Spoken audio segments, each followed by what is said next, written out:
Cars racing full throttle, a typical race, it seems, until you realize right there next to the track, is a car burning, with a driver stuck underneath, fighting for his life. I never knew that Williams was sitting in there. Why? What happened? Is he gonna survive? Well, I hope you're ready, because it's one hell of a fucking story. This is the most disgraceful day in our beloved sports history. Let's go back to the 70s, the era of some of the most legendary drivers, crazy designs, and not to forget some of the most epic races we've ever witnessed. But hey, it wasn't all sunshine and rainbows. It was also the most dangerous decade in F1 history. With it came drama, crazy crashes, insane rivalries, and a whole lot of risk for a taste of glory. Every Grand Prix, the limits were being pushed, and sometimes too far.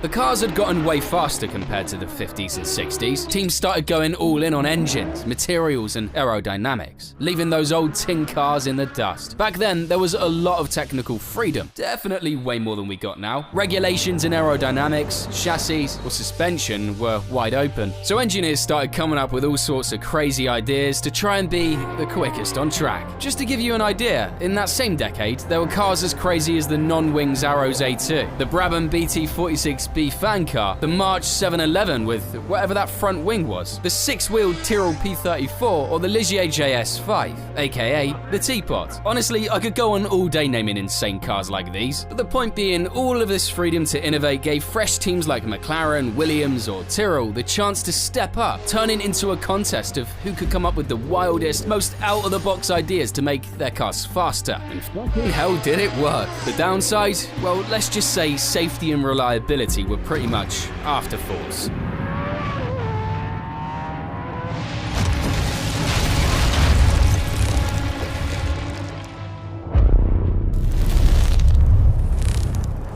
Those were tragic times in so many ways because we lost some icons of our sport. However, most of us would still consider this the golden era of F1. It felt like innovation and adrenaline at its absolute peak. And back then, with a bit of cash and a good engineer, almost anyone could buy an F1 car and start racing. There are so many stories from this era, and unfortunately, today's story is one that most people in the sport would rather forget about. One of the many doomsdays of the 70s, one that should have never happened.